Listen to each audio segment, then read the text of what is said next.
Alhamdulillah, alhamdulillahi ala ihsani wa syukru lahu ala taufiqi wa amtinani. Asyhadu an la ilaha illallah wahdahu la syarika la ta'ziman li sya'ni wa asyhadu anna Muhammadan abduhu wa rasuluh sallallahu alaihi wa ala alihi wa ashabihi wa li ikhwani. Allahumma salli wa sallim wa barik ala sayyidina wa nabiyyina Muhammad bin Abdillah wa ala alihi wa ashabihi wa man tabi'ahum bi ihsanin ila yaumiddin. Ya ayyuhalladzina amanu taqullaha haqqa tuqatih wa la tamutunna illa wa antum muslimun. Amma ba'd. Alhamdulillah kita bersyukur pada Allah tabaraka wa taala kita bisa melanjutkan kembali pelajaran kita dalam pembahasan tentang tauhid. Kita berada di penghujung pembahasan tentang beriman kepada Allah tabaraka wa taala dari 6 rukun iman yang akan kita paparkan nanti ke depannya. Telah kita jelaskan, bacakan bahwa iman kepada Allah tabaraka wa taala mencakup 4 perkara. Mengimani akan adanya Allah tabaraka wa taala, mengimani rububiyahnya, mengimani uluhiyahnya, dan mengimani asma dan sifatnya. Kemudian berkata penulis rahimahullah tabaraka wa taala, atharul imani billahi ta'ala, buah atau pengaruh dari beriman kepada Allah tabaraka wa taala. Apa saja buahnya yang akan kita peroleh dari beriman kepada Allah tabaraka wa taala ini? Innal imana billahi ta'ala lahu atharun tayyibah. Sungguhnya beriman kepada Allah tabaraka wa taala itu memiliki pengaruh yang baik, memiliki buah yang baik. Fid dunya wal akhirah, di dunia ataukah nanti di akhirat lebih-lebih lagi. Fa inna khairatid dunya wal akhirah wa daf'a syarur kullaha min athari hadzal iman. Karena sesungguhnya khairatid dunya wal akhirah wa daf'a syururi kulliha, sungguhnya kebaikan dunia dan akhirat dan juga perlindungan dari berbagai kejelekan semuanya, min athari hadzal iman, ini merupakan buah dari iman kepada Allah tabaraka wa taala, bahwa kebaikan di dunia dan di akhirat dan juga dilindunginya kita dari berbagai keburukan yang menimpa kita, kejelekan yang menimpa kita, semuanya ini merupakan buah dari iman kepada Allah tabaraka wa taala. Sebagaimana Rasulullah sallallahu alaihi wasallam bersabda, ihfazillaha yahfazka, jagalah Allah maka niscaya Allah tabaraka wa taala akan menjagamu. Seorang hamba yang benar-benar memahami akan hal ini, dia beriman kepada Allah, dia menjaga Allah tabaraka wa taala, menjaga syariat-syariatnya, menjaga hak-haknya, mentauhidkan Allah, menjaga kewajiban-kewajiban yang Allah tabaraka wa taala wajibkan kepadanya, maka buahnya adalah Allah tabaraka wa taala akan menjaganya. Tentu di dunia, terlebih lagi nanti di akhirat, Allah tabaraka wa taala akan menjaganya dari berbagai keburukan, Allah tabaraka wa taala akan menjaganya dari berbagai kejelekan, Allah tabaraka wa taala akan menjaganya dari yang namanya su'ul khatimah. Sehingga ini merupakan buah dari keimanan kepada Allah tabaraka wa taala. Wa min atharil imani ma yali, dan diantara buah dari beriman kepada Allah tabaraka wa taala adalah sebagai berikut. Yang pertama ada 5 yang disebutkan oleh penulis rahimahullah tabaraka wa taala.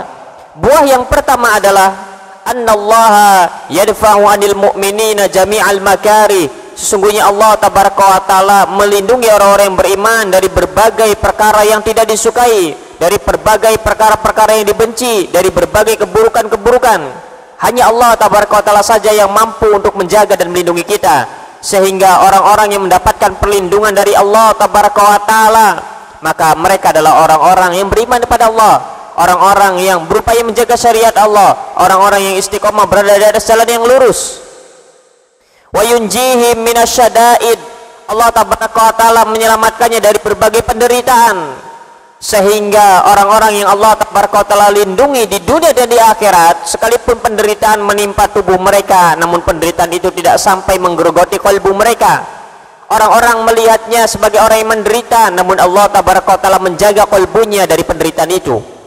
Sehingga ini merupakan buah dari beriman kepada Allah. Seorang yang beriman kepada Allah tabaraka wa taala akan kuat keyakinannya, akan kuat hubungannya dengan Allah tabaraka wa taala, sehingga berbagai penderitaan tidak akan memberikan pengaruh kepadanya, tidak akan membuatnya melemahkan keimanannya, tidak akan membuatnya kemudian futur dari ketaatan kepada Allah, tidak akan membuatnya terlontar dari jalan ketaatan kepada Allah, karena penderitaan itu hanya menimpa tubuhnya saja, karena penderitaan itu hanya menimpa rumahnya saja, karena penderitaan itu hanya menimpa fisiknya saja, namun tak menimpa qalbunya. sehingga dia tetap berada di atas nikmatnya manisnya iman dan Islam. Ini buah dari menjaga Allah, dan ini merupakan buah dari beriman kepada Allah tabaraka wa taala. Wa yahfazuhum min makayidil a'da, dan Allah tabaraka wa taala akan menjaga mereka dari tipu daya orang-orang, dari tipu daya para musuh-musuh mereka.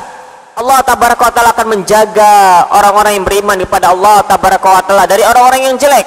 Allah tabaraka wa taala akan menjaga orang-orang yang beriman kepada Allah tabaraka wa taala dari tipu dayanya, dari makarnya orang-orang yang ingin membuat tipu daya kepada orang-orang beriman. Dan ini merupakan buah dari beriman kepada Allah. Kama qala ta'ala, sebagaimana oleh karenanya orang yang beriman kepada Allah tabaraka wa taala, maka dia akan didekatkan dengan orang-orang yang cinta kepada Allah tabaraka wa taala pula, sehingga Allah tabaraka wa taala akan menjauhkan dari orang-orang yang buruk kepadanya, sehingga Allah tabaraka wa taala akan melindungi dirinya dari tipu daya orang-orang yang punya kecurangan, orang yang memang sukanya menipu. Allah akan jauhkan dari hal semacam itu. Itu buah dari beriman kepada Allah tabaraka wa taala. Suatu hari ada salah seorang alim, seorang yang berilmu, kemudian ditanya oleh orang-orang yang memang rusak akhlaknya, rusak moralnya. Kemudian dikatakan kepada seorang alim ini bahwasanya, kok kenapa di negeri-negeri Islam di Timur Tengah sana, di Mekah, di Madinah, di Timur Tengah dan seterusnya, mereka katakan bahwasanya, kok di sana ada pelacuran, kok di sana ada ini, kok di sini ada ini kejelekan, ada pencurian, ada khamar dan seterusnya. Kemudian sang alim ini mengatakan, selama saya tinggal di Amerika, saya tak pernah melihat ada seorang pelacur lewat di hadapan saya. Tak pernah ada saya melihat bahwa botol-botol minuman keras terpang-pang di meja-meja. Kemudian orang ini menimpali, oh nggak mungkin, di Amerika ya lebih-lebih lagi katanya, karena negeri kafir, di sana lebih banyak lagi pelacurannya, di sana lebih banyak lagi mirasnya, di sana lebih banyak lagi judinya. Kemudian sang alim ini mengatakan bahwasanya orang yang baik akan dipertemukan dengan orang yang baik. Adapun orang yang buruk, ya dia akan bertemu dengan yang sama dengan hal semacam itu. Sehingga dari sini orang-orang yang beriman kepada Allah tabaraka taala akan Allah jaga dari hal-hal semacam ini. Sehingga kalau yang ada di hadapan kita keburukan, bisa jadi karena memang kitanya buruk, sehingga Allah tabaraka taala menghantarkan kita kepada keburukan. Tapi manakala kita melihat ke sini kok baik, di sana kok ahli ibadah, di sana orang-orang rajin membaca Al-Qur'an, karena bisa jadi karena kita kemudian taat dan cinta kepada Allah tabaraka taala, sehingga kita dipertemukan dengan model yang sama. Sehingga harusnya ini menjadi bahan evaluasi. Kalau yang kita ketemui adalah orang-orang yang buruk, orang-orang yang ahli maksiat, orang-orang yang ini dan itu, bisa jadi memang kita tergolong bagian dari mereka, sehingga bertobat kepada Allah. Tapi kalau dengan mudahnya kita bisa berjumpa dengan orang yang saleh, berjumpa dengan ahli ibadah, berjumpa dengan penuntut ilmu, berjumpa dengan ahli ilmu, berbahagia, bisa jadi karena kita merupakan bagian dari mereka. Kadang ada pertanyaan-pertanyaan, atau kadang ada pertanyaan melalui lisan atau tulisan. Kadang suka bertanya begini, Ustaz, kadang tahu nggak berita yang sedang viral? Kadang begitu pertanyaannya.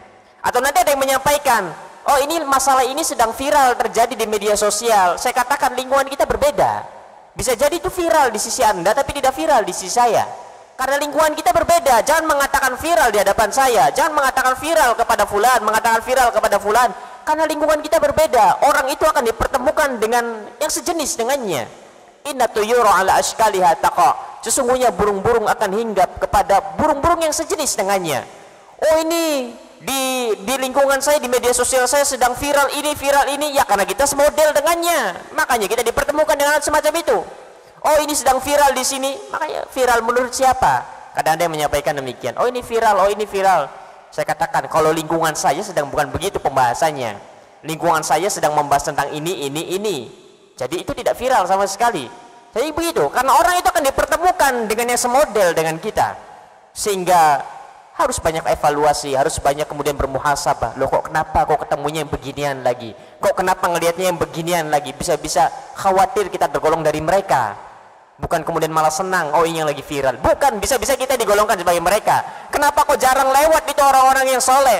Kenapa jarang lewat orang-orang yang ahli ibadah? Kenapa jarang lewat orang-orang yang beribadah kepada Allah? Kok yang nampak ahli dunia lagi, nampak ahli dunia lagi. Yang ini yang nampak perceraian lagi. Yang ini yang nampak gibah lagi. Bisa jadi kita semodel dengan apa yang kita lihat itu. Sehingga ini harus kemudian bermuhasabah, bukan malah kemudian merasa nyaman dalam kondisi semacam itu. Apalagi sulit kita dapatkan, oh mencari ahli ilmu itu sulit. Oh, mencari orang-orang yang soleh itu sulit. Oh, mencari orang-orang yang taat itu sulit. Ya, karena kita semodel dengan apa yang kita dapatkan. Coba kalau kita adalah orang yang semisal dengan apa yang kita cari, akan mudah nantinya. Akan mudah. Maka ini yang seharusnya kemudian menjadi bahan evaluasi kita agar tidak berhenti sampai di sini.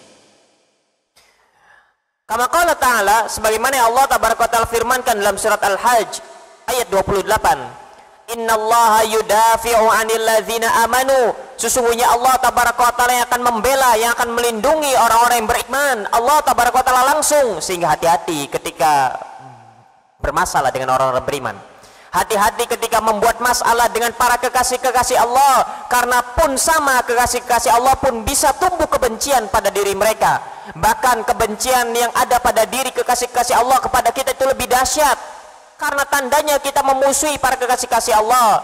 Allah tabaraka wa ta'ala di dalam sebuah hadis, Allah tabaraka wa ta'ala berfirman dalam hadis qudsi, man adzali waliyan faqad adzantu bil harbi, siapa yang menyakiti kekasih-kekasihku maka aku umumkan perang dengannya. Sehingga diantara musibah terbesar adalah manakala kebencian itu ada pada hati orang-orang beriman kepada kita. Orang-orang beriman benci kepada kita, orang-orang beriman tidak suka kepada kita. Ini berbahaya, ini merupakan ujian, karena Allah tabaraka wa ta'ala akan menjaga mereka, Allah tabaraka wa ta'ala akan melindungi mereka, sehingga tatkala kita kemudian bermasalah dengan mereka, tandanya kita bermain-main dengan Allah tabaraka wa ta'ala. Sehingga hati-hati dari mempermaikan orang-orang beriman, apalagi dari menzoliminya, karena kita sedang berhadapan dengan Allah tabaraka wa ta'ala artinya. Kemudian yang kedua, annal imana sababun najati, sababul hayati thayyibah was sa'adati was surur, sesungguhnya beriman kepada Allah tabaraka wa ta'ala merupakan sebab untuk meraih kehidupan yang baik.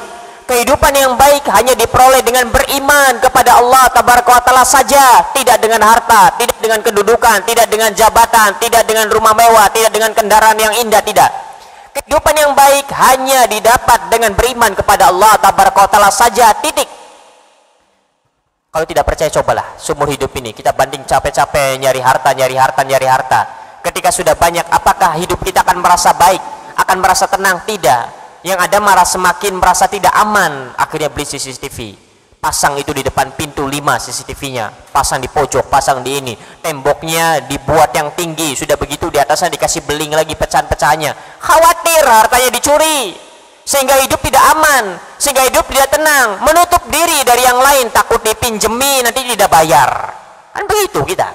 Sehingga banyaknya harta tak menjadikan kita tenang, yang ada malah sebaliknya, berangan-angan kalau tidak punya uang nantinya. Sehingga harta bukanlah kemudian kunci atau sebab seorang itu mendapatkan ketenangan. Ya, karena kita tak memiliki harta makanya menghayal demikian. Karena namanya nikmat kan begitu, belum dimiliki terasa bahwa itu adalah nikmat yang besar, setelah dimiliki biasa saja. Bahkan kita akan mengetahui bahwa ternyata ini adalah sesuatu yang merugikan nantinya. Persoalan-persoalan semacam ini, jabatan yang tinggi, misalkan kedudukan yang tinggi, bukankah banyak orang-orang memiliki jabatan yang tinggi, kedudukan yang tinggi, tidak bisa apa-apa. Oh, dia menghayal, saya pengen begini. Ternyata di atas langit masih ada langit. Dia pengen begitu, tidak bisa karena harus izin dari yang sana. Oh, tidak diberi izin karena kita harus ngikut saja, manut saja. Lebih berat lagi konsekuensinya. Sehingga apa? Tidak ada cara untuk memperoleh kehidupan yang baik kecuali dengan beriman kepada Allah tabaraka wa ta'ala saja. Tak memiliki harta, kalau kuat keimanan itu kepada Allah, akan tenang, akan bahagia hidupnya. Bahkan jamaah sekalian rahimani wa rahimakumullah, mumpung hidup masih pas-pasan, mumpung hidup kemudian belum memperoleh harta yang berlimpah, maka perbanyak berinfak, bersedekah. Orang itu tatkala hidupnya pas-pasan, biasanya dia akan mudah berbagi, setengahan hartanya itu mau. Dulu kita waktu kecil diberi sangu oleh orang tua misalkan 5.000, atau kalau bapak-bapak sekarang ya dulu sangunya mungkin 100 perak, 50 perak, ya anggaplah 1.000 lah, atau 500 atau 10.000 lah. Dulu di masa-masa kita sekolah 10.000 nih, kita kasih teman 5.000, itu kan harta kita 10.000 ini. Kita kasih teman setengah dari harta kita ikhlas, ridho, tidak akan berpikiran, tidak akan diungkit-ungkit, tidak akan menyesal, tidak. Berikan 5.000 ya 5.000 sudah. Demikianlah hidupan orang-orang yang pas-pasan, hendaknya dia perbanyak bersyukur, perbanyak bersedekah, karena di masa-masa itu dia tidak akan hitung-hitungan. Kalau hari ini dia punya 100.000, cuma 100.000 misalkan, dia beri 50.000 kepada orang yang membutuhkan, ikhlas, tidak akan diungkit. Beda halnya kalau misalkan orang itu punya penghasilan sebulan 1 miliar, dia kasih 500 juta, berat rasanya, padahal sama saja 50%-nya. Begitu, makanya mumpung masih pas-pasan hidupnya, mumpung dapat habis lagi, tidak apa-apa, perbanyak infak sedekah, perbanyak, karena di masa-masa itu kita tidak hitung-hitungan. Tentu kita tahu, kita yakin bahwasanya nanti juga akhir bulan turun gaji, sudah tidak akan hitung-hitungan. Berbeda halnya dengan orang yang sudah kemudian banyak pemasukannya 1 miliar, 2 miliar, padahal sama, dia keluarkan 500 juta, sama sebenarnya, hanya saja memang demikian, harta menipu, terkadang menipu. Padahal kalau dia berikan 500 juta kepada yang membutuhkan, bulan depan juga dapat lagi 1 miliar lagi. Sehingga kadang perhitungan. Beda dengan seorang yang pemasukannya 500 ribu misalkan, dia berikan 250 ribu ke yang lain, dan dia tahu bulan depan dapat lagi, ya enteng-enteng saja. Demikian, makanya harus dilatih. Sebelum datang masanya kita akan sulit mengeluarkan. Kita punya 100 ribu, kasih 50 ribu kepada kawan kita yang membutuhkan, rela ikhlas. Karena kita tahu, nanti juga pekan depan dapat lagi 300 ribu. Coba kalau hari ini misalkan dapat 1 miliar, pemasukan kita 1 miliar, berikan 500 juta kepada orang yang membutuhkan, berat. Padahal kita tahu minggu depan dapat lagi 1 miliar. Demikianlah menipunya dunia. Sehingga harus berhati-hati. Wasa'adati, dan merupakan sebab untuk memperoleh kebahagiaan dunia dan akhirat adalah beriman kepada Allah Tabaraka wa Ta'ala. Beriman kepada Allah Tabaraka wa Ta'ala, beriman tentang rububiyahnya, beriman tentang asma dan sifatnya, beriman tentang takdir-takdirnya, beriman tentang uluhiyahnya. Sehingga ini tidak akan diperoleh kecuali dengan beriman kepada Allah Tabaraka wa Ta'ala saja, dan tidak dengan yang lain. Seorang mukmin yang berakal hendaknya menjadikan ini sebagai pelajaran dalam hidupnya. Jangan dia katakan, saya tidak percaya, saya ingin coba dulu untuk nyari harta. Benar tidak, kalau orang itu sudah di puncak, dia tidak akan merasakan kebaikan, kebahagiaan ini. Akhirnya dicoba dulu. Setelah usia sudah hampir habis, kemudian baru dia mendapatkan, ternyata tidak dapat apa-apa. Sehingga ambillah pelajaran dari hal semacam ini. Wasurur, dan juga kegembiraan. Qala ta'ala, Allah Tabaraka wa Ta'ala berfirman dalam surat An-Nahl ayat 97, man amila amalan salihan min zakarin aw untha wa huwa mu'minun, siapa yang beramal saleh baik dari kalangan lelaki atau wanita, wa huwa mu'minun, dan dia beriman, dalam kondisi dia beriman. Ini dalil, merupakan salah satu dalil bahwa diantara syarat diterimanya amalan adalah iman. Siapa yang beramal soleh dari laki-laki atau wanita dan dia beriman kepada Allah Tabaraka wa Ta'ala, falnuhyiyannahu hayatan thayyibah, maka akan kami jadikan hidupnya, akan kami berikan kepadanya kehidupan yang baik. Itu janji Allah Tabaraka wa Ta'ala. Sehingga ambillah pelajaran, memang demikian janji Allahnya. Apalagi Allah Tabaraka wa Ta'ala menegaskan di awal-awal surat Al-Baqarah, dzalikal kitab la raiba fi, dan sungguhnya Al-Quran tidak ada keraguan di dalamnya. Allah menegaskan, falnuhyiyannahu hayatan thayyibah, akan kami berikan kepadanya kehidupan yang baik. Sehingga ambil pelajaran itu, yakinnya akan kabar, akan janji dari Allah Tabaraka wa Ta'ala.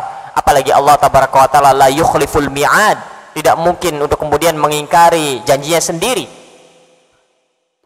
Kemudian yang ketiga, annal imana yutahiru an-nufusa minal khurafat, sesungguhnya beriman kepada Allah Tabaraka wa Ta'ala akan mensucikan jiwa ini dari khurafat, dari berbagai khurafat, kisah-kisah mitos atau apa bahasa Indonesianya, khurafat, mitos, kemudian apa lagi, tahayul, begitu, cerita-cerita demikian.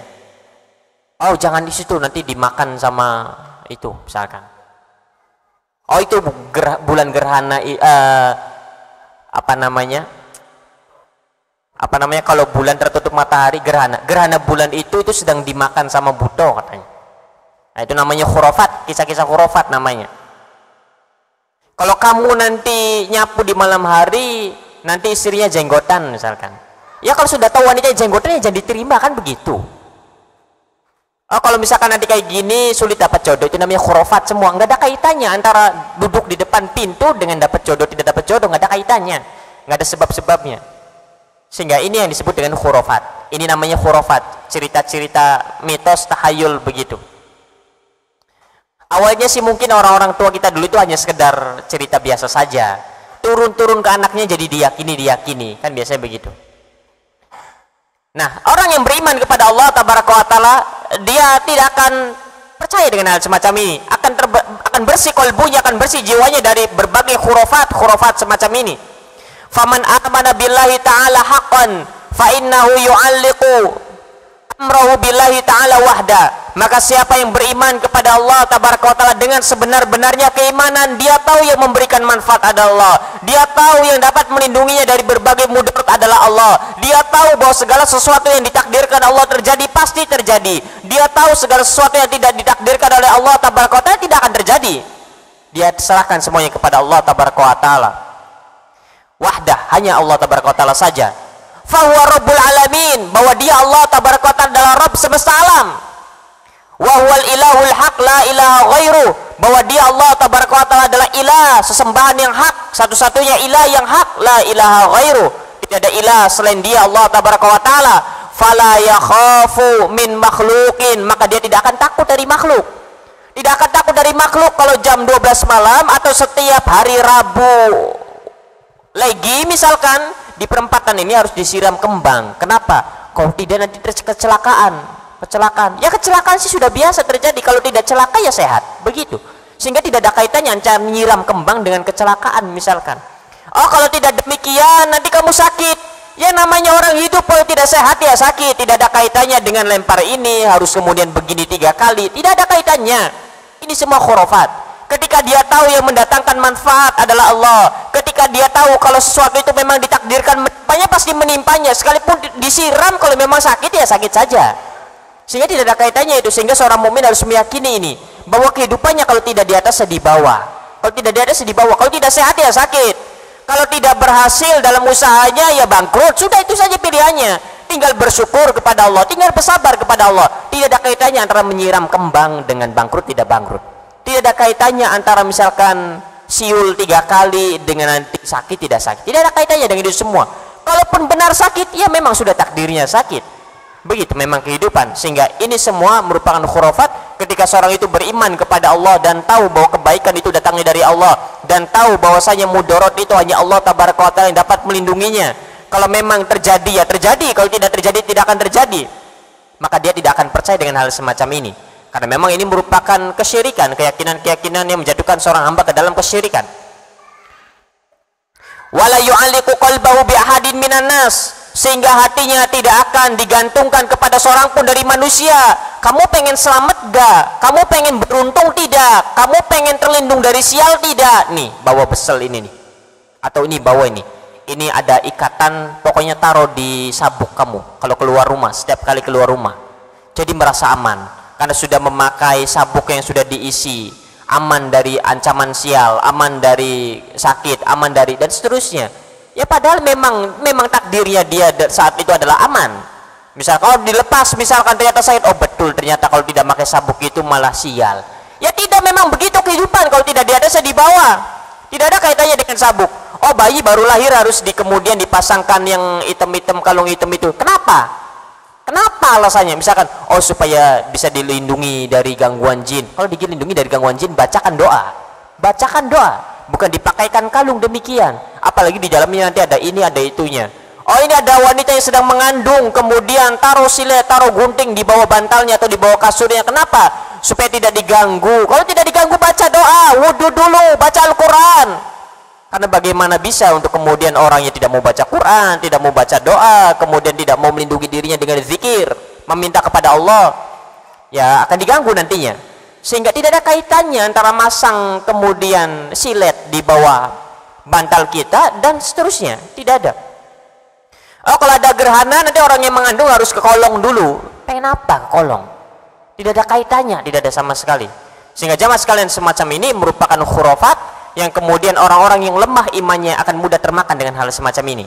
Orang yang kuat imannya ya tidak akan terpengaruh. Kalaupun terjadi dia akan memikir ya memang sudah takdirnya terjadi, sudah begitu, selesai urusan. Sehingga dia tidak akan menggantungkan ini kepada makhluknya, tidak akan menggantungkan ini kepada makhluk-makhluk Allah tabaraka wa ta'ala yang memang pada hakikatnya mereka tidak memberikan apapun. Karena yang memberi dan melindungi dari mudarat hanyalah Allah tabaraka wa ta'ala. Wa min thamma yataharraru minal hurafat wal awham. Dari sini oleh karenanya dia akan terlindungi, akan terbebas dari berbagai khurafat, tahayul, mitos, wal auham dan prasangka-prasangka, karena dia yakin Allah tabaraka ta'ala melindunginya. Keluar rumah kemudian terjatuhan kotoran cicak, aduh sial ini, udahlah jangan dilanjutkan lah. Apa kaitannya antara kejatuhan kotoran cicak dengan, ya memang di rumahnya banyak cicak saja, pasti kejatuhan nantinya. Oh kalau misalkan dulu waktu kita kecil, kalau kejatuhan cicak, tubuhnya langsung itu nanti mati. Ya semua orang pasti mati. Semua orang pasti mati. Aduh, ini pengen mati. Ya memang semua orang pengen mati. Sehingga tidak ada kaitannya antara kejatuhan cicak dengan berarti dia ingin mati. Ya memang semua orang akan mati. Jatuh tidak jatuhnya cicak kepada kita pasti mati juga kita. Tidak ada yang kekal abadi. Oh iya, ini ada kupu-kupu berarti akan ada tamu. Ya namanya rumah pasti ada tamu nanti juga. Entah besok atau besoknya lagi atau nanti lebaran ya pasti ada tamu nantinya juga. Sehingga tidak ada kaitannya mengkait-kaitan dengan hal semacam itu, sehingga seorang ketika kuat keimanannya kepada Allah Tabaraka wa Ta'ala, dia akan terlindungi dari khurafat-khurafat semacam itu, dari khurafat-khurafat semacam itu. Baik. Kemudian juga yang namanya iman kepada Allah Tabaraka wa Ta'ala bukan hanya menyucikan kolbu dari khurafat, tapi benar-benar menyucikan kolbu dari penyakit-penyakit hati. Seorang yang beriman kepada Allah Tabaraka wa Ta'ala akan suci kolbunya, akan bersih kolbunya dari khurafat, tidak akan mudah percaya dengan hal semacam ini. Dan juga akan bersih kolbunya dari penyakit-penyakit kolbu, tidak akan iri dan dengki, tidak akan, karena dia tahu Allah Tabaraka wa Ta'ala yang memberikannya. Allah yang memberikan karunia ini kepada siapapun yang Allah Tabaraka wa Ta'ala kehendaki, sehingga hari ini Allah berikan karunianya itu kepada si fulan, sehingga Allah Tabaraka wa Ta'ala hari ini memberikan rezekinya kepada si alan, dan seterusnya. Ketika seorang hamba mengimani akan hal ini, dia akan yakin, kemudian apalagi yang ingin diirikannya. Orang-orang yang iri, yang dengki itu karena kurangnya iman mereka kepada takdir Allah. Allah yang memberi, lantas untuk apa kemudian kita yang gelisah atas pemberian Allah kepada si fulan? Kenapa si fulan? Kenapa tidak saya? Ya memang kenapa kalau saya?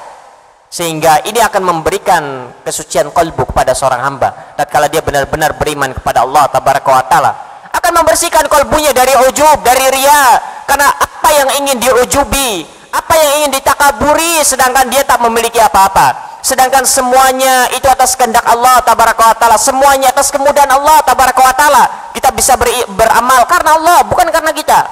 Kita bisa luar biasa dalam amalan karena Allah, bukan karena kita. Sehingga dia tidak akan kemudian ujub, tidak akan takabur, tidak akan riya. Dia tidak akan ingin dihormati, ingin cinta untuk dimuliakan, tidak. Karena siapa dirinya? Karena yang berhak untuk mendapatkan pujian dan sanjungan ini adalah Allah, bukan kita. Bukan kita. Ini buah dari beriman kepada Allah Tabaraka wa Ta'ala, mensucikan kolbu dari penyakit-penyakit hati, dan juga membersihkan kolbu ini dari khurafat-khurafat. Kemudian yang keempat, min atharil imani al-fawz wal falah. Di antara buah dari iman kepada Allah Tabaraka wa Ta'ala ada al-fawz, keberuntungan di dunia dan di akhirat, wal falah, kemenangan di dunia dan di akhirat. Wa idraku kulli matlubin wassalamati min kulli marubin, dan dia akan memperoleh apa yang ia inginkan. Segala apa yang ia inginkan akan ia peroleh dengan buah dari iman kepada Allah Tabaraka wa Ta'ala, dengan berbagai bentuknya. Dengan berbagai bentuknya. Karena terkadang orang yang beriman kepada Allah, dia menginginkan sesuatu, dia menganggap bahwasanya sesuatu yang diinginkannya itu baik untuknya. Namun Allah Tabaraka wa Ta'ala Maha mengetahui apa yang paling baik untuk hamba yang dicintainya, sehingga Allah Tabaraka wa Ta'ala kadang memberikan yang lain. Ada orang yang beriman, dia ingin bekerja dalam sebuah perusahaan, namun Allah selamatkan dia dari mara bahaya, sehingga diarahkan. Yang tadinya daftar ke perusahaan A, ternyata ditolaknya lagi, karena beriman, tidak suudzon kepada Allah. Karena beriman, dia terima dengan ikhlas, dengan ridho, bahkan bersyukur kepada Allah Tabaraka wa Ta'ala. Karena beriman kepada Allah, dia berhusnudzon kepada Allah Tabaraka wa Ta'ala. Kemudian Allah hantarkan kepada tempat yang baik, sehingga dia bisa istiqomah di atas sunnah, istiqomah di atas tauhid. Sehingga Allah Tabaraka wa Ta'ala akan menghantarkan seorang yang beriman kepada Allah kepada apa yang diinginkannya dengan bentuk yang lain nantinya. Tidak seperti apa yang diinginkannya semata-mata, tidak. Terkadang Allah hantarkan seorang hamba kepada apa yang diinginkannya, tapi dalam bentuk yang lain. Dan itu baik bagi orang yang beriman. Itu diantara buah dari iman kepada Allah Tabaraka wa Ta'ala. Wassalamatu min kulli marhubin, dan Allah Tabaraka wa Ta'ala akan selamatkan dari berbagai perkara-perkara yang membinasakan, dari perkara-perkara yang buruk untuknya. Kama qala ta'ala anil mu'minin, sebagaimana yang Allah Tabaraka wa Ta'ala firmankan tentang orang-orang yang beriman di dalam surat Al-Baqarah ayat 5. Ulaika ala hudam min rabbihim, sesungguhnya mereka berada di atas petunjuk dari Rabb mereka. Wa ulaika humul muflihun, dan sesungguhnya mereka benar-benar dalam keberuntungan. Mereka adalah orang-orang yang beruntung, mereka orang-orang yang beriman. Kemudian yang kelima, wa a'zamu atharil iman al-husulu ala mardatillahi ta'ala, dan sebesar-besarnya buah dari iman kepada Allah Tabaraka wa Ta'ala, 1 sampai 4 saja sudah besar. dan sebesar-besarnya buah dari iman kepada Allah tabaraka wa taala, buah yang terbesar dari beriman kepada Allah tabaraka wa taala adalah al-husulu ala mardatillahi taala, meraih ridho Allah tabaraka wa taala, meraih ridho Allah tabaraka wa taala. Jamaah sekalian rahimani wa rahimakumullah, kita ini hidup kalau bukan untuk mencari ridho Allah, maka ingin mencari apa lagi? Seorang mukmin, seorang muslim, hidupnya adalah bagaimana caranya menggapai ridho Allah.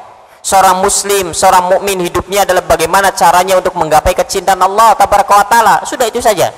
Sehingga ini yang kemudian harus kita fikirkan dan renungi, bagaimana caranya meraih ridho Allah dan kecintaan Allah. Dan perlu diketahui, untuk meraih ridho Allah itu mudah. Untuk meraih ridho Allah itu sederhana. Untuk meraih ridho Allah tabaraka wa taala itu ringan, tidak membutuhkan banyak usaha, tidak membutuhkan banyak modal. Manakala seorang hamba itu makan, manakala seorang hamba itu minum, manakala seorang hamba itu duduk, manakala seorang hamba itu bisa berdiri, kemudian dia memahami bahwa semua nikmat itu datang dari Allah, lalu dia bersyukur kepada Allah, dia mengucapkan alhamdulillah dengan lisannya, mengakui bahwa ini adalah nikmat dari Allah, maka pada saat itu Allah ridho kepada kita. Sehingga untuk menjadikan Allah ridho kepada kita mudah, tinggal banyak bersyukur kepada Allah, fahami bahwa segala nikmat ini datang dari Allah, sehingga kita harus menghadirkan nikmat-nikmat apa saja Allah berikan kepada kita, dan nikmat Allah banyak sekali. Tinggal kemudian bagaimana kita bersyukur dan kemudian memuji Allah tabaraka wa taala. Setiap kali seorang hamba itu bersyukur dan memuji Allah tabaraka wa taala, maka pada saat itu Allah ridho kepada kita. Sehingga untuk meraih keridhaan Allah mudah, untuk meraih kecintaan Allah itu mudah, tinggal kitanya saja mau bersyukur atau tidak, mau memuji Allah atau tidak, sedangkan nikmat Allah sangat banyak. Sehingga ini harus kemudian dilatih. Untuk menjadi wali Allah itu mudah, banyak bersyukur kepada Allah. Untuk menjadi kekasih Allah itu mudah, banyak memuji Allah tabaraka wa taala. Para kekasih-kekasih Allah, mereka datang kepada Allah karena Allah, karena mereka butuh Allah, karena mereka rindu kepada Allah, karena mereka cinta kepada Allah. Kita datang kepada Allah karena punya masalah.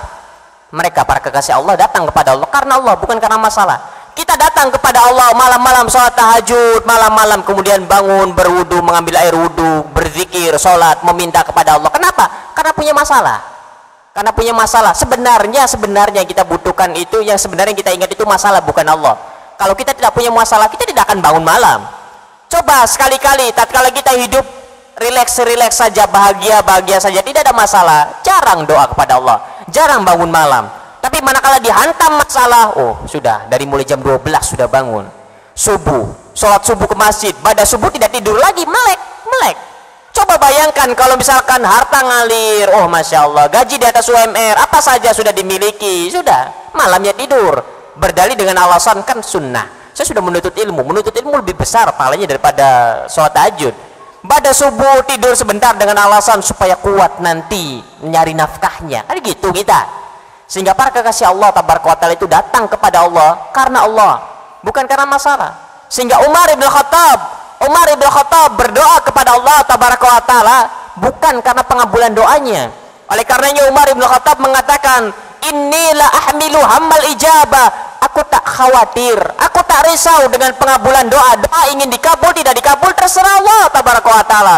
Wa inni ahmilu hammad doa, yang aku khawatirkan adalah keinginan untuk berdoa. Jadi Umar bin Khattab sangat khawatir kalau tidak ada keinginan untuk berdoa. Adapun dikabul tidak dikabul terserah Allah, yang penting saya bisa berdoa terus. Kalau kita kan tidak berdoa, pengen dikabulkan karena dikabulkannya, bukan karena doanya. Sehingga para kekasih-kasih Allah tabaraka wa taala, mereka datang kepada Allah karena Allah. Tak peduli apakah dia memperoleh nikmat yang besar ataukah sedang diuji, sama kondisinya, dia datang kepada Allah tabaraka wa taala. Malam ya salat malam, ya dia meminta kepada Allah, ya dia ibadah. Beda dengan kita, tatkala ujian dan cobaan datang bertubi-tubi, malam bangun, pagi puasa sunnah, menjadi orang yang paling khusyuk di muka bumi. Oh masya Allah, banyak ini musibah. Ketika dalam keadaan yang luar biasa, dipilih jadi ketua ini, memiliki dapat gaji bonus tambahan, sudah beda halnya. Sehingga sulit jadi wali Allah, sulit. Padahal cara jadi wali Allah sederhana sekali. Ketika kita makan, fahami ini nikmat dari Allah. Di sana banyak orang-orang yang tidak bisa makan. Ketika bisa minum, di sana banyak orang-orang yang ingin minum saja harus ngeruk dari air tanah dulu, itu pun warnanya coklat baru bisa diminum. Sehingga harus hadirkan itu dan fahami, tatkala kita bersyukur kepada Allah, memuji Allah, Allah ridho kepada kita, itu harus difahaminya itu. tatkala kita bersyukur kepada Allah, kemudian kita memuji Allah, Allah ridho. Dan hadirkan itu di setiap kali kita memperoleh nikmat dan kita hidup di atas nikmat Allah. Apalagi tatkala ibadah, fahami, tatkala kita bisa sujud, hadirkan, ya Allah ini nikmat luar biasa. Kemudian kita bersyukur kepada Allah, Allah ridho dengan apa yang kita lakukan, sehingga untuk menjadi kekasih Allah mudah. Sudahlah, tak perlu untuk kemudian memikirkan, sekalipun kita harus mengupayakan agar ibadah kita diterima oleh Allah tabaraka wa taala. Diterima, tidak diterima, kita bisa ibadah saja luar biasa. Apalagi kalau seorang itu benar-benar memperhatikan penerimaan amalan kita, sehingga dia harus kemudian memahami, alhamdulillah ya Allah bisa sholat, alhamdulillah ya Allah saya bisa sujud, dan sujud kepadamu merupakan nikmat yang besar. Tak peduli apakah sholat ini diterima atau tidak, ganjarannya besar atau tidak, sempurna atau tidak, yang penting nikmat bisa sujud kepadamu, ya Allah aku bersyukur. Apa yang kita lakukan ini diridhoi oleh Allah tabaraka wa taala. Itu jalan termudah untuk menjadi kekasih Allah tabaraka wa taala. Sehingga itu yang harus kemudian dilatih, agar kemudian kita bisa datang kepada Allah karena Allah, bukan karena masalah kita. Agar kemudian kita bisa datang kepada Allah karena rindu kepada Allah. Bagaimana caranya? Perbanyak syukur, perbanyak syukur. Apalagi kita seorang muslim, nikmat Islam adalah nikmat yang luar biasa. Rasulullah SAW menjamin, kullu ummati yadkhulunal jannata illa man aba. Setiap umatku pasti masuk ke dalam surga. Muslimin pasti masuk ke dalam surga, pasti. Cuma ada yang mampir dulu ke neraka, ada yang dihisapnya ringan, ada yang dihisapnya panjang. Yang jelas hasil akhirnya pasti surga. Bagi seorang muslim, kalau tidak batal keislamannya, pasti hasil akhirnya surga. Dan ini nikmat besar, di mana di sana ada orang-orang yang tidak memeluk agama Islam, dan kita terlahir dalam kondisi muslim, dan kita sampai saat ini bisa istiqomah beribadah kepada Allah. Ini nikmat luar biasa, sehingga harus difahami ini nikmat besar. Jamaah sekalian rahimani wa rahimakumullah, bayangkan kalau kita terlahir atau saat ini kita tidak memeluk agama Islam. Bayangkan kalau agama kita adalah agama kafir, yang Allah tabaraka taala tak meridhoi kita, kemudian sampai mati, kemudian di akhirat nanti Allah bangkitkan kita dalam kondisi kafir itu, Allah masukkan ke dalam neraka. Kalau di dunia ada orang yang sakit, maka akan menghibur dirinya dengan mengatakan sebentar lagi sembuh. Kalau ada orang di hadapan kita yang sedang ditimpa ujian dan cobaan, kita akan menasehatinya, menghibur dirinya dengan mengatakan sebentar lagi juga akan ada jalan keluar, sebentar lagi juga akan ada titik terang. Manakala kita ditimpa sakit berbulan-bulan, bertahun-tahun, kita katakan kepada diri sendiri untuk menghibur jiwa ini, sebentar lagi sembuh, tidak lama penyakit ini. Bayangkan kalau kita kafir, tidak beragama Islam ini, kemudian kita mati, masuk ke dalam neraka, masuk ke dalam neraka. Siksaan yang paling mengerikan di neraka itu, ya memang dibakar itu sudah mengerikan, namun siksaan yang paling mengerikan adalah kekekalannya. Kekekalan neraka itu adalah siksaan yang sangat mengerikan. Kalau di dunia ada orang ditimpa ujian dan cobaan, dia bisa menghibur dirinya sebentar lagi akan ada jalan keluar. Kalau orang itu sakit, dia bisa menghibur dirinya sebentar lagi sembuh. Kalau kita masuk ke dalam neraka, dan bayangkan kalau kita tidak beragama Islam, kita ingin menghibur diri kita sebentar lagi keluar, tidak, kekal selama-lamanya, tidak ada jalan keluar. Sehingga ini nikmat besar Islam ini, jangan diremehkan, nikmat besar. Sehingga dari sini pun seorang suami harus bersyukur kepada istrinya, begitu pula sebaliknya seorang istri harus bersyukur kepada suaminya. Apalagi dua-duanya berjalan di atas sunnah. Kalau pulang kemudian tidak diberikan tehnya, biarkan saja, tidak mengapa, tidak perlu untuk kemudian marah-marah, hanya urusan teh saja, sepele. Urusan teh, yang penting istri saya bisa sujud kepada Allah, itu nikmat besar. Yang penting istri saya bisa menggunakan jilbab menutup auratnya, nikmat besar. Adapun pulang tidak dipijeti, pulang tidak dimasaki dengan masakan yang enak, itu urusan lain, biarkan saja. Jadi harus pandai melihat nikmat-nikmat besar semacam ini. Begitu pula halnya dengan seorang istri, misalkan, aduh suami saya kalau pada subuh misalkan suka tidur, tak mengapa, yang penting suami kita sholat 5 waktu di masjid. Tak mengapa, yang penting suami kita adalah seorang yang berada di atas sunnah Rasulullah, dan itu nikmat besar. Nikmat besar, bisa jadi karena istiqomahannya, kemudian kesalahan-kesalahan yang kecil itu Allah maafkan. Saya harus bisa memandang, anak pun begitu sama. Jangan anak dituntut untuk hafal Quran, bapaknya saja tidak hafal Quran, anaknya dituntut untuk hafal Quran. Padahal anak bisa baca kulhu saja, bahkan sampai SMP saja, bisa sampai SMP hanya hafal Al-Fatihah dan kulhu atau kulhu yang 3, sudah syukuri saja. Di sana banyak yang sudah sampai tua tapi baca Quran saja tidak bisa. Begitu harus memandangnya, karena ini nilai-nilai tauhid. Ini nilai-nilai tauhid yang kemudian harus disyukuri, yang harus disyukuri. Banyak orang yang kemudian terluput dari nikmat-nikmat besar ini, kemudian dia ingin agar meraih nikmat-nikmat yang lain, padahal nikmat yang ada di dirinya sudah sangat besar sekali, sehingga banyak bersyukur kepada Allah tabaraka wa ta'ala. Kemudian lanjutkan paragraf sedikit, wadukhulul jannati, dan sebesar-besar buah dari keimanan adalah dimasukkan ke dalam surga, memperoleh ridho Allah. Maka saat kita beriman kepada Allah tabaraka wa taala dan tak kita kotori keimanan ini kepada Allah, maka saat itu Allah ridho kepada kita. Dan itu harus difahami agar kemudian kita mudah bersyukur kepada Allah. Dan juga Allah akan masukkan ke dalam surga.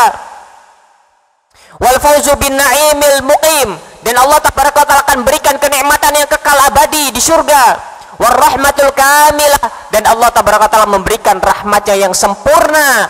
Di dunia Allah berikan rahmatnya di atas hidayah, di istiqomah, di atas petunjuk, merasakan nikmatnya ibadah dan ketaatan. Di akhirat Allah akan sempurnakan rahmatnya, Allah masukkan ke dalam surga, Allah ampuni dosa-dosanya. Dan ini merupakan sebesar-besarnya buah keimanan kepada Allah tabaraka wa taala.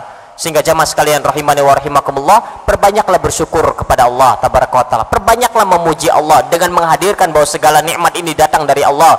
Karena Allah tabaraka wa taala berfirman di dalam surat Sad ayat 15, wa qalilun min ibadiyas syakur, dan sangat sedikit sekali dari hamba-hambaku yang bersyukur. Maka jadilah hamba-hamba yang sedikit itu, karena ini memiliki kedudukan yang tinggi. Cepat waliullahnya, cepat jadi kekasih Allahnya. Tinggal kemudian bagaimana kita pandai-pandai bersyukur kepada Allah tabaraka wa taala. Demikian yang bisa kita sampaikan. Barangkali ada 1-2 pertanyaan bisa kita lanjutkan setelah adzan isya berkumandang. Wallahu taala alam bissawab.